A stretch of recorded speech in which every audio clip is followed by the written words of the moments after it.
I don't know, Michael. Are you going to the Greasy Butterball Society meeting today? Alright, welcome back to Soup Time! Hey! Greasy butterball. It's so rude to say, but that was like, well, that was senior year, right? Yeah. So, okay, yeah, so we put up with many years of his stuff. Yeah. Yeah, oh, definitely. God. I'm glad Ryan has a really good memory, especially when it comes to like funny things I've said, because I already try not to like, because I'm an improviser by trade. I all my jokes are made up on the fly, like when I'm performing and all that. I don't really remember anything specific. But when I say something funny, that carries over.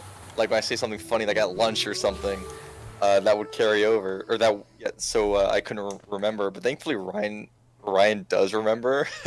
And sometimes you'll like, you'll tell me something, you'll say something really funny, and I'll die.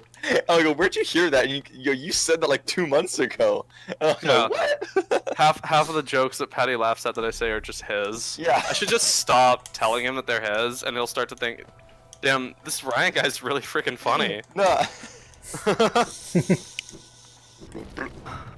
These things are so gross. What do you think their purpose? Because like every creature has like a purpose in the ecosystem. They don't. They It's eat probably to like rocks. clean. It's probably to clean animal shit out of the dirt and break up rocks into soil. What animals don't have a purpose in the ecosystem? No, they all do. That's what I thought. It's just not these ones. What about What about mosquitoes? what about seagulls? Seagulls, they're carrion eaters. They eat dead things so that they don't just.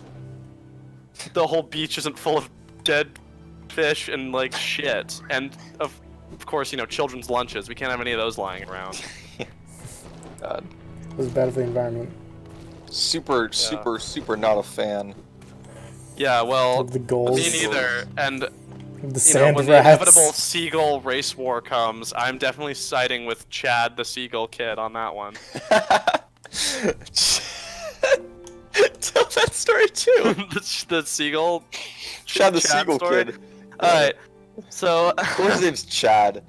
Oh yeah, no, and he would like you would not know it by like talking to him. He was like the least Chad ever. I mean, until this happened, then it was like you know, everyone wanted a piece of Chad after the Seagull event. But I used to go to this junior guards program until I was about like 16. I think it was when like they cut you off and they're like, now you Get a like, real have to go job. actually work as a lifeguard instead So, of like like- being a child. Yeah. And so you can heal during this because she just does that for 20 minutes. That if you die during this fight, I might call you little piss baby. I will call you a little piss baby. Go over there and heal. Yeah. Don't tell me Okay. what to do. So, alright, don't go over there and heal. Oh, Just okay. keep running into her. Good idea. Keep running into her. Yeah, good job. Like that? Yeah, perfect. Okay, so, oh, that was a nice dodge. So, he was a friend of my brother's, this kid, Nice. Chad, and, he was like, he was so freaking funny. He was probably like, I don't know, at the time, maybe like, 10 or 11, probably 10 years old, and he got his lunch stolen by seagulls like 3 days in a row. Mm-hmm. And so he was like, I'm fed up. And so one day he just takes off without warning in the middle of lunch. He was very prone to like spontaneity. And so he just go and do this type of shit by himself. And so he walks off, you know, we're not supposed to leave the lunch area, but he walks probably like, 50 feet outside of the lunch area with a towel and like a bag of Cheez-Its. And so he lies down in the sand and puts the towel over himself, and then covers it in sand and puts Cheez-Its on his like chest. And so he's like completely invisible. Genius. It's just a pile of that's on the ground. He's a genius. He's like a mimic. He's just lying in wait. No, exactly. And he was like, so we were like watching him, and of course we had no idea what he was doing because he doesn't tell us anything. And ugh, long night. So he Long night. he just lies there for like 15, 20 minutes even, to the point that like the lunch period's like getting close to ending, and he hasn't moved. Like we can't even see him breathing. Like Chad might have be suffocated dead. under there. Yeah, we were all waiting for something to happen. He's probably dying under there. And so eventually, you know, I was like, okay, I better go check on him to make sure he's actually still like with us on this material plane. And so just as I'm getting up, like these seagulls start to land around him, and one of them like they just like walk around in the sand around it. I don't know if they like their animal instinct was like there's something wrong here, but they didn't immediately go for Cheez-Its. And he just patiently sat there unmoving. Oh my God. And finally one of them like did a little like hop fly into the air and landed directly on his stomach. And I could tell it was his stomach because he immediately like like sat up.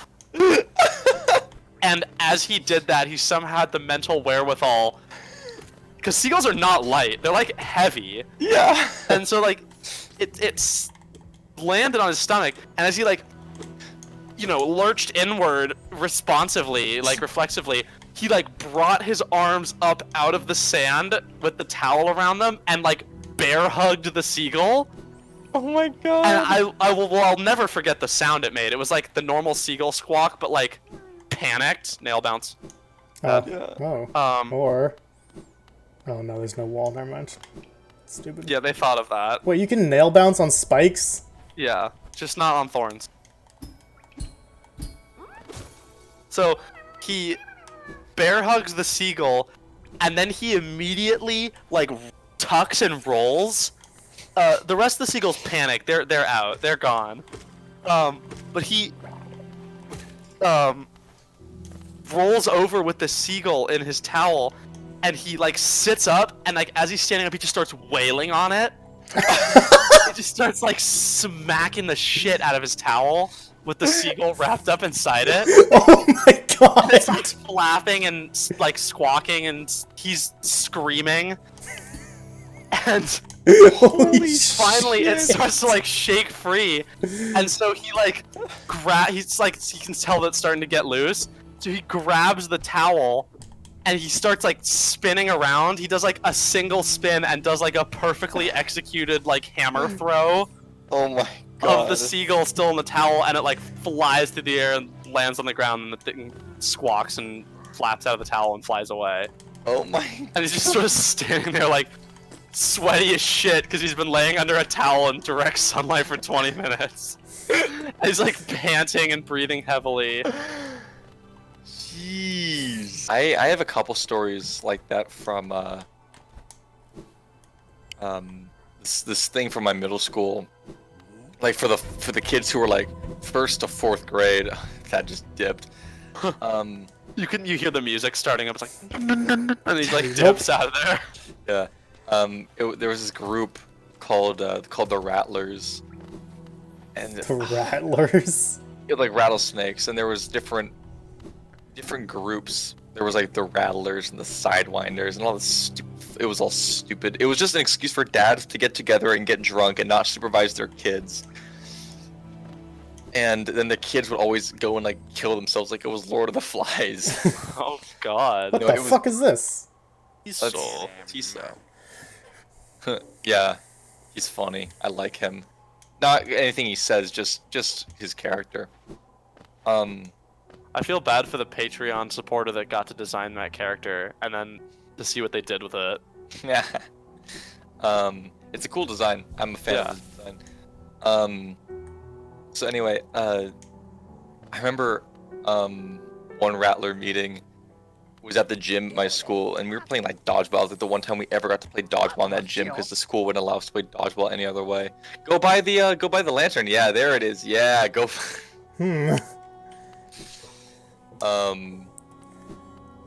And one guy named Ryan actually.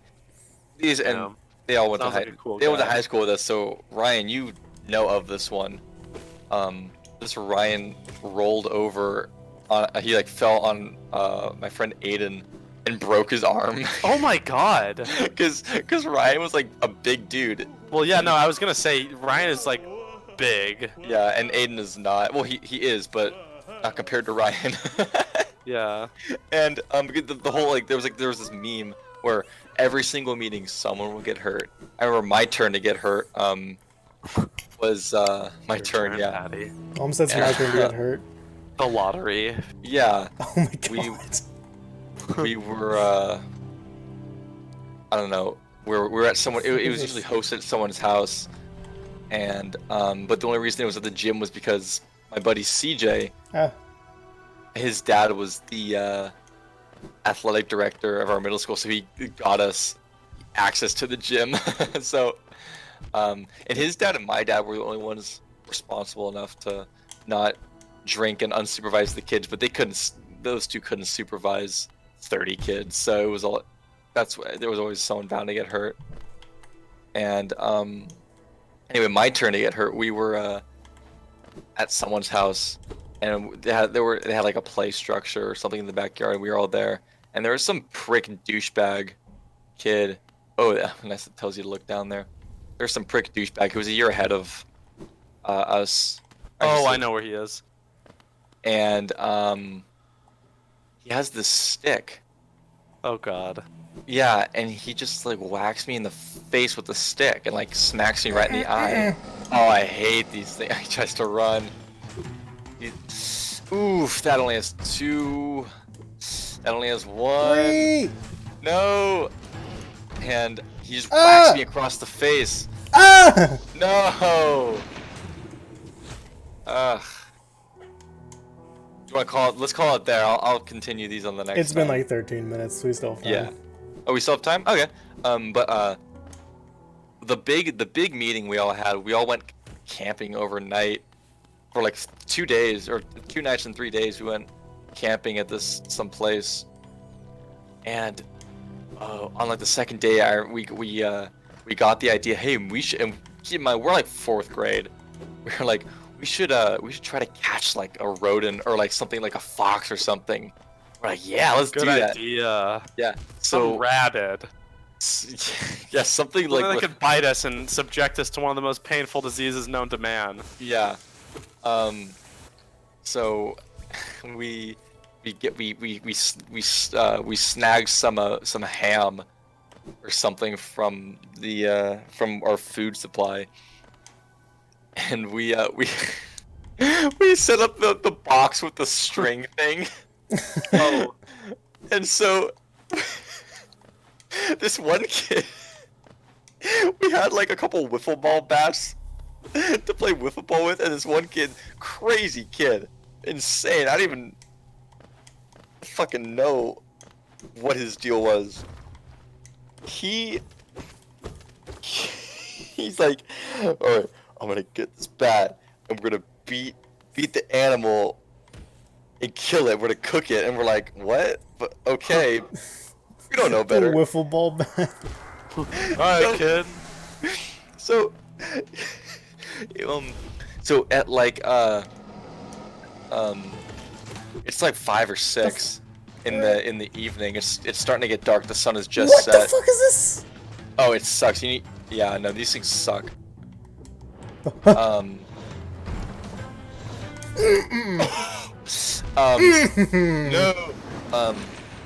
So it's just getting dark, and the hours are going by, and we're all there. We're talking. We're playing fucking Bakugan or something like that. I don't know.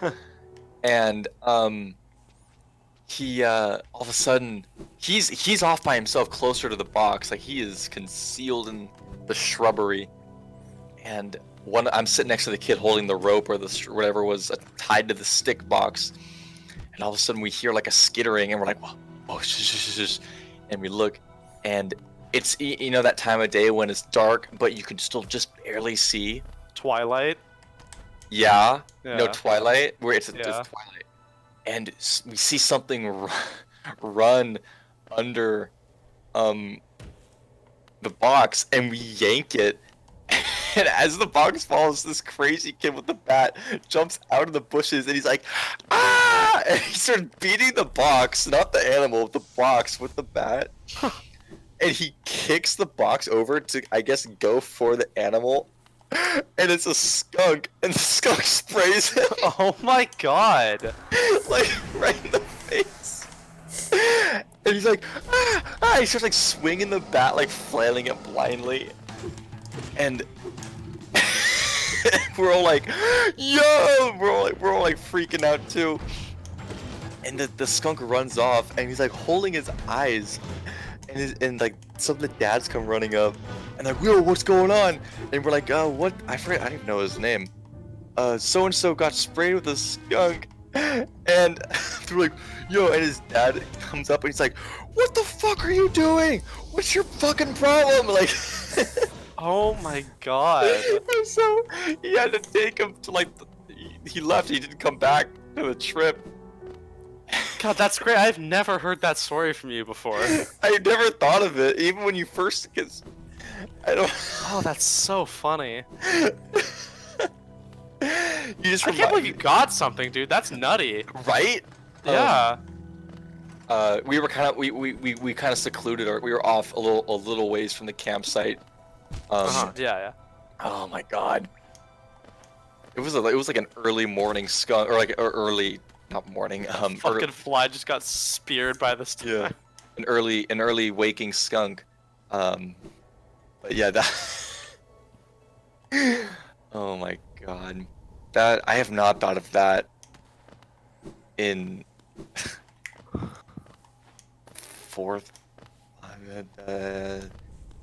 like 9 or 10 years. That's awesome. That's an I'm just glad it wasn't me. Because normally in those kind of stories, I am the one. You can get more soul from that, I think. Can you? Yeah. They have a lot. It was still glowing too, I think. I didn't. Well, this the screen share's a little fuzzy for me, so I can't really tell. But yeah, oh, it is glowing, yeah. Well, but yeah, usually in those stories, I'm the one holding the bat and I'm the one getting sprayed. So thankfully for that time, I wasn't. Yeah, no kidding. Oh my god. Jeez. I also remember on that same trip, one kid. It might have been the kid with the bat, like the day earlier. But some kid climbed like a redwood tree just all the way up. Fuck. And he was like 70 feet in the air. And we're like, bro, are you good? Like, are you up there? He's like, yeah, no, he's like, it's totally cool.